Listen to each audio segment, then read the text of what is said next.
Welcome to Becoming a Sleep Consultant. I'm your host, Jayne Havens, a certified sleep consultant and founder of both Snooze Fest by Jayne Havens and Center for Pediatric Sleep Management.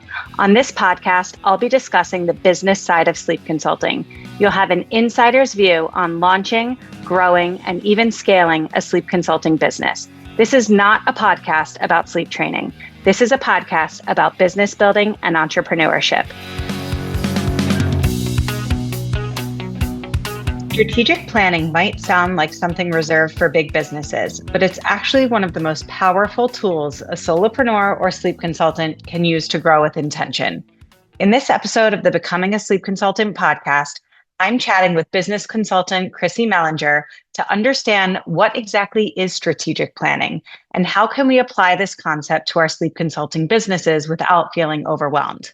You'll also learn a super simple framework to get started and how to actually make time for it, even with a busy and hectic schedule. Whether you're just getting started or feeling ready to level up, this episode will help you to build a more focused and more sustainable business. Chrissy, welcome to the Becoming a Sleep Consultant podcast. I'm so excited you're here today. Thank you so much for having me, Jayne. I can't wait for this conversation. So before we get started, tell us a little bit about you. I think most of my listeners don't know who you are, so introduce yourself and let's get to know you. Yeah, thank you. So my name is Chrissy Mellinger. I'm a business consultant for holistic healthcare practitioners and energy workers. I help them to build strong foundations in their businesses so that they can run their businesses, change the world, and also enjoy their lives along the way.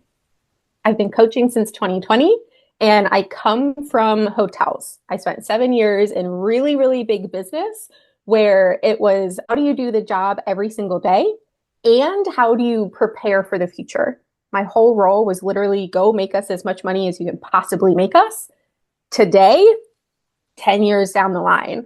And when I transitioned in 2020 to working with small business owners, I realized that balance of how do we do today and build for tomorrow was missing. So I love to talk about strategic planning. I love to balance the how do we wow our clients and take care of ourselves? And also, how do we build the thing that we're building for our futures? Love that. I love that. I also come from a hospitality background. So I always smile when people in the small business world came from big hospitality. That was my story as well. Today, we're going to talk about strategic planning. And, when I think about the word strategic planning, I think about it the way that you sort of referenced your old work, like planning for big business way down the road. What does that look like for a small business? And I guess maybe before we even get there, why do you think small businesses aren't doing strategic planning the way that big businesses are? So one, yay for hospitality. It's such a great industry. It gives you so many skill sets and it's also complete mayhem. So yay for that. But I think there are two main reasons that small business owners don't do strategic planning.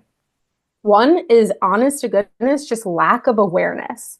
A lot of small business owners don't come from any kind of corporate background, or if they do, they weren't part of that process. They were doing the tasks, they were doing the things, or maybe they were middle management where everyone else had a say in strategic planning and they didn't. They just had to execute it. So that's one, is just a lack of awareness. And then the second one is a misunderstanding of what strategic planning is. Because like you said, it's this big business phrase that means planning years in advance. Every single year I had to create a budget for the next 3 to 5 years for my hotels. Small business owners don't have that. If you're working month to month or quarter to quarter, you can't necessarily plan 5 years ahead. But it's the misunderstanding of what strategic planning is, thinking, oh, when I have a big enough team, that's one of the common things I hear is, it's just me. It's in my head. I know what I'm doing. I don't need to set the time aside. Or I'm only making X amount of money a month. I'm not big enough to put this aside and figure out what this is, right? But when you look at strategic planning, it's honestly just, where are you going? How are you going to get there? What do you need to get there? And it's that misunderstanding that's the biggest thing, because strategic planning is one of the most critical drivers of your business, so that you're not just constantly churning your wheel thinking, oh my gosh, what am I doing tomorrow? What am I doing the next day? And you're like, oh, I got this. I know what I'm doing. I can take that vacation because I know what's coming after it. Yeah. So when I'm thinking about strategic planning in my own business, like when I'm listening to you speak, I would describe my business as a medium-sized business, right? Like I'm not a tiny little side hustler, and then I'm also not Marriott, right? Mhm. And I would say that I am not a strategic planner in my business. I'm a fly by the seat of my pants type of entrepreneur, and maybe I could stand to plan a little bit better. So I'm really excited to hear what you have to share about that. But then when you referenced going on vacation, I was like, oh, I do plan for that. I do that. So, as a sleep consultant that works with families for 2 weeks, I start thinking about 2 to 3 weeks out. All right, I gotta decide, am I working on vacation or am I not working on vacation? And if I'm working on vacation, sometimes I take clients when I'm on vacation, depending on where I'm going, if I'm in a different time zone, how present I want to be on vacation, it just varies. But if I want to be working on vacation or I don't mind to be working on vacation, then I don't really make too many changes. If I want to be fully present on vacation and not be supporting families, then I have to really wind it down 2 or 3 weeks before I go away. Because, if someone signs on to work with me 3 days before I leave, then I'm supporting them the whole time I'm gone, right? So I have to get creative there. And depending on the situation, I handle it differently. Like sometimes I'm okay with supporting families that are in their second week. So I'll stop taking clients 1 week before I go because I have 1 week with them at home. That's like the most intense time when we're supporting our clients at the highest level. And then by the second week, there's a little less hand holding. I feel more confident that they can sort of do what they need to do with just a check-in here and there. Another example of strategic planning, I can't remember where I was going, but a couple vacations ago, I got really creative and decided to offer a service leading up to my vacation that I don't typically offer. And that was just a written sleep plan and a phone call to answer questions without the support. And basically, I just explained to families, I'm going away. I'm not going to be supporting clients. What I'm doing in the couple of weeks before I go away, here's what I can offer you is I can offer you a written plan and a call to discuss it, but I'm not going to be able to provide that text message support. And I charged a lower amount of money. And a lot of people were fine to take that. They were good with it. And so I sort of have that type of stuff in my back pocket. Maybe that is kind of strategic planning. Is that what you're talking about? It is. And I'm so excited by this because both of those examples are the examples that matter. Yes, I would like every person to have an idea of a 12-month plan, but that doesn't work for every person. That doesn't work for every business. I have But no it's 12-month plan. right. I have no 12, like when you talk about a 12-month plan, nada, nada. But you know where those big changes are going to be. So the first example of it, depending on what your vacation is, like if it's a romantic thing with your partner, that's probably a little different than a family reunion with 60 people.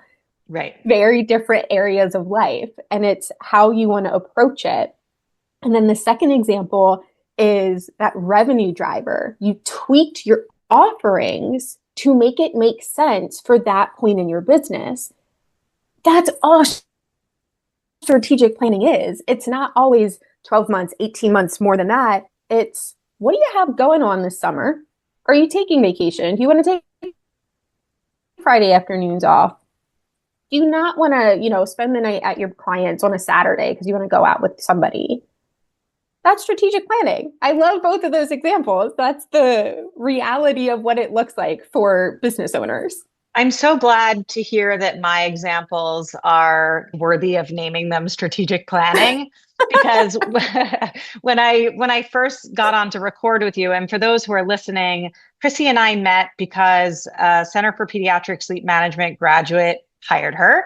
and had a really good experience working together. And I'm always looking for people to sort of expand my own network. And I recognize that while I work so hard to support my students and I want them to have all of the knowledge and all of the support from me, sometimes people benefit from additional coaching, learning from others. I'm the first to admit, like, I get coaching and I learn from other people too. And so I think that when you're becoming a sleep consultant, no matter how amazing the program is, it shouldn't be a one-stop shop. There's always more learning to do.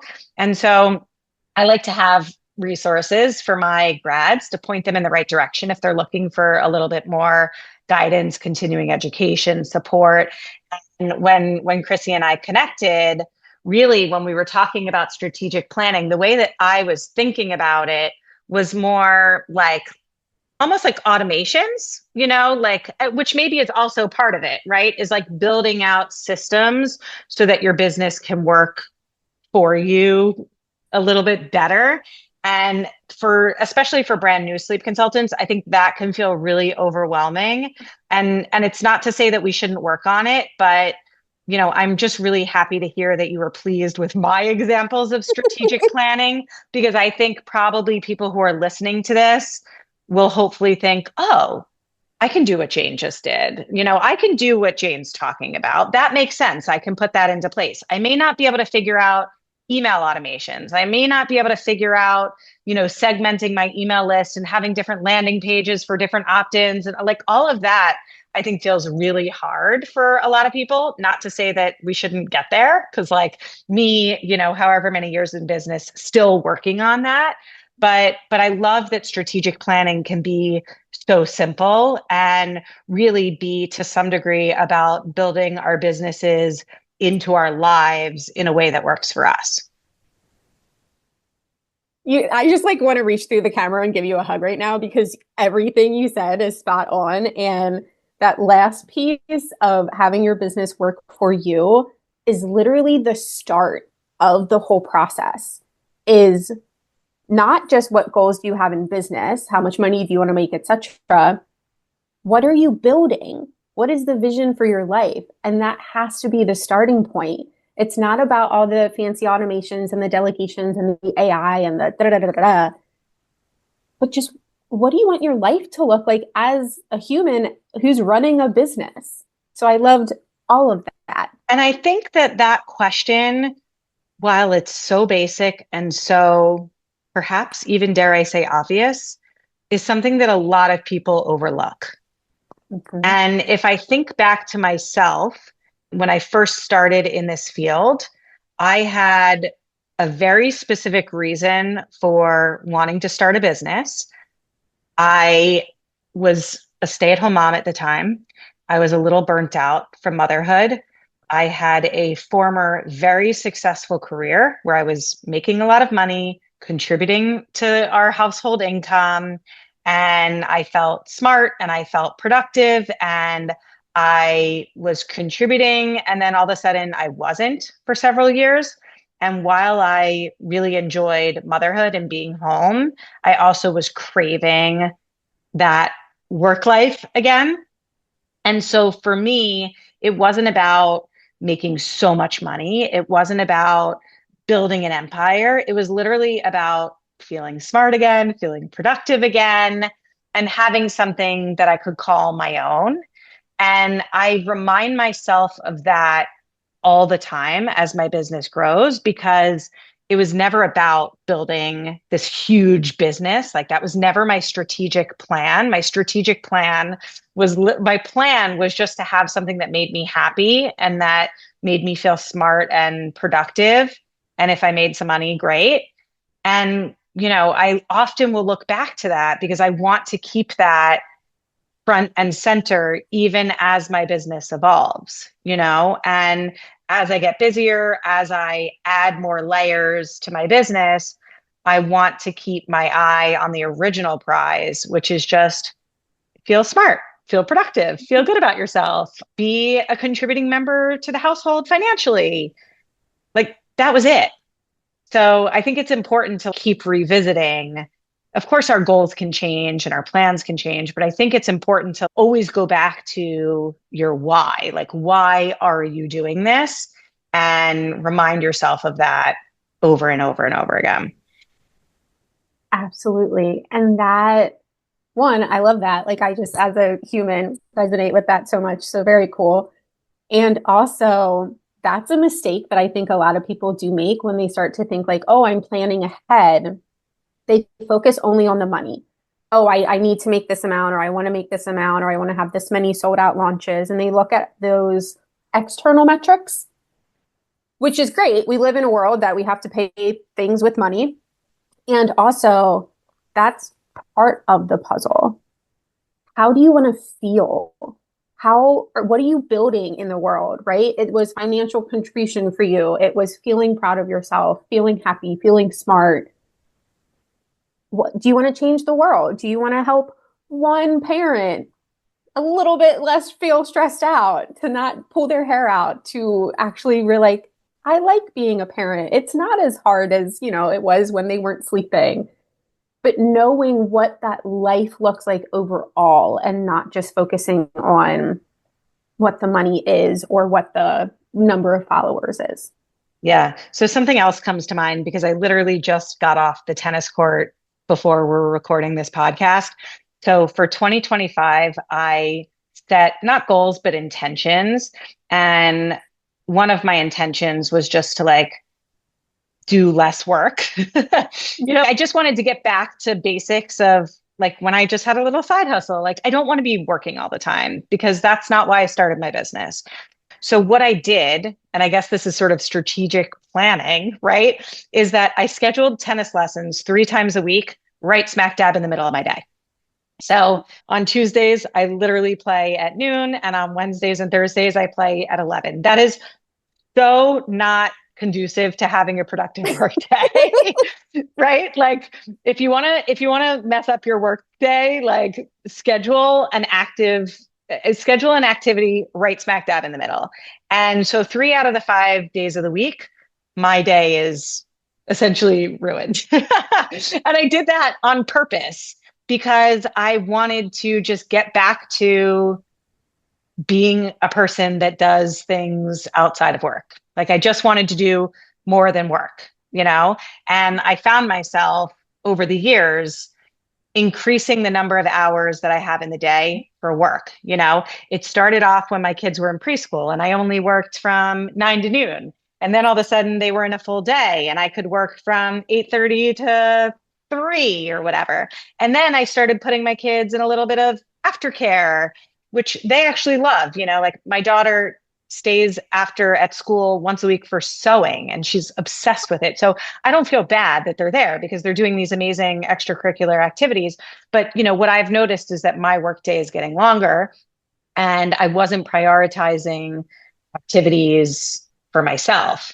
So, in looking forward to 2025, I did this, 4 or 6 months ago. I was like, I'm just going to ruin my day 3 out of the 5 days a week and schedule a physical activity right smack dab in the middle and see if that makes my life feel more enjoyable. And it does. It does. Like I love working, but also I love being active and playing a sport that I love. And, my whole shtick is that I get to do both, right? Mm-hmm. Like, isn't that the whole thing about being an entrepreneur is that you get to build your business around your life? So if I was talking about it, I needed to actually do what I was talking about. So good, right? It's so good. Like so good. And the like coach in me, the coach in me just wants to be like, you're not ruining your day. You're just making it more full. But also I completely understand of like those middle of the day, like you've got to change, you've got to go out and do the thing and you come back and you're sweaty and Yeah. No, I mean, I'm definitely not ruining my day because I'm having an amazing day, but I'm ruining my productivity, right? Yep. That's what I'm doing is I'm sabotaging my productivity and I'm trading it off for health and wellness and variety in my day. And also just getting back to my original goal of just having something that makes me feel fulfilled and it doesn't need to consume every single hour of every single day. So when I work with clients to build that vision, right? Like, what is the vision for your life? I like to give them three specific goals. So one is revenue and profit, is money, life, functions. Two is the lifestyle. So for you, like getting out, having that tennis lesson, being active, taking care of yourself physically, mentally, all the things is part of that lifestyle goal. And then the milestone is a supportive goal that's going to either drive your revenue or it's going to drive your lifestyle. So for you, like, I'm going to use this as an example, but maybe your lifestyle goal is I want to feel healthier. You don't want to put words in your mouth. And then the milestone is I'm going to take tennis lessons 3 times a week in the middle of the day. That's going to disrupt any kind of productivity, anxiety, the thoughts, the perfectionist that says I need to work, work, work, work, work. So like nailed it, Jayne. I'm doing this. it. We're doing it here. I didn't even realize. So I guess I'm more into strategic planning than I thought. Yes. I love it. And so I really hope that people who are listening to this can hear how doable this is. And, I know we have a lot of people who listen to the podcast who, I don't really know for sure because the internet doesn't tell me who listens to this show. But I think that it's a healthy dose of existing sleep consultants and then also people who are interested in getting into the field. So I always like to look at these conversations through both lenses, right? And if we look at those who are already working as sleep consultants, then we sort of have to look at the newbies versus the veterans, right? And what I would say to newbies, and I'd love to hear your thoughts on this, is that strategic planning doesn't need to be so big, so overwhelming. You don't need to map out a written business plan, right? Like that's not what strategic planning looks like for a newbie. And then maybe as they gain more experience, then they're putting more systems, more sort of like standard operating procedures, or they're putting more automations into their business. Is that right? Like in the beginning, it's just about looking at it maybe how I'm doing it, even though I'm not such a newbie, but maybe these are like the gateway steps to strategic planning. And then as you get more comfortable with it, you can be more strategic. I can't think of another way to say it. Yes. And yes, and it's more about the details. So whether you are brand new or you've been in business for 15 years, the process is the same. It's the amount of detail, and sometimes it's the future length of time that's going to change. So the whole process, and we all do this in our regular lives. You've given us great examples in the business, but we do this every day in our lives. The whole process of strategic planning is step number 1, where are you going? What are you building? What's the vision for your life? Get detailed. Step number 2 is where are you starting from? So from a business perspective, what's going on? What kind of money are you making? What's your lifestyle? What's the milestone goal? I like to do a SWOT analysis, that just fancy acronym for strengths, weaknesses, opportunities, and threats. What's working well, what's not? What opportunities, advancement do you have? And then what threats or obstacles? So threats or obstacles are typically going to be like legislative changes, health. The pandemic was a big threat because it changed how we interact with each other. It can be economic, and it can be technology. Or it can be, hey, you're taking a 3-week vacation and that is disrupting your ability to go into somebody's home and do that. So that's step 2, is getting really clear on where you're starting from. If you are brand new in business, you're starting from scratch. You don't have a lot of details of what's working and what's not. So that's not going to take you very long. If you are 5 years in business, you've done a lot of different things and you have a lot of different data that tells you this is going well, this isn't, this is what I've tried, this is what I don't want to do. But that's the first 2 steps. Where are you going? Where are you starting from? And then the rest of it is how are you going to get from here to there? And again, that's where the level of detail comes into play. If you are brand new, you have a vague idea, maybe, of how you want to make money. What do you want to sell? All the things. You have a vague idea of how do you want to market. Do you like to be on social media? Do you want to be in emails? Do you want to go out into your physical community? What do you want to do? And then the third piece is what resources do you need? That's it. That's the whole plan of how we get from here to there. How are you making money? How are you talking about your business? How, where, how often, etc. And then how or what resources do you need to get there? Sometimes it's going to be technology and the email automations and the things and da da da da. Sometimes it's going to be a podcast that tells you, hey, Jayne, you're already doing strategic planning. Sometimes it's a course. Sometimes it's a book. Sometimes it's whatever. And the amount of detail is going to be the thing that really changes if you're brand new or if you've been in business for a while. That's 90% of strategic planning. Where are you going? Where are you starting from? How are you getting there in varying degrees of detail? And then the rest of it is tracking, is actually making sure that you're following up with those data points. And this I'm going to target specifically for newbies. Start off smart. Collect as much data from day one as you can, because it's going to make the whole thing easier. Because you can see, is what I'm doing working? Is it getting me to my goals? Is it helping me live the life that I want? And then the final step of the whole thing is literally just going and doing it. Taking action, doing the things that you say you're going to do. That's it. We all do that, whether it's a 12-month plan or it's say, I'm going on vacation and you know what? I actually don't want to work that much, so I'm going to change my offering. I love how simple you made it sound. I love it. I do want to ask you about the where are you going question, because I think that sometimes sets newbies up for failure a little bit because they set these really big goals. Let's say someone enrolls in Center for Pediatric Sleep Management and they're a teacher or a nurse and they want to get out of the classroom or they want to get out of the hospital. And so their goal is where are you going? Is I want to quit my teaching job and do sleep consulting full time. And they literally haven't even spoken to the first mom yet. And they're already feeling like they're never going to be able to do it. And that I think is a little bit destructive, for lack of a better way of saying it, right? And I talk a lot about setting micro goals. Somebody inside of our CPSM community the other day posted in our community saying she said, I'm having a hard time finding clients, blah, blah, blah, blah, blah. And I went, and she was literally a brand new grad. I went back and I looked into the system and it hadn't even been 6 weeks since she passed the course. She literally just finished the course.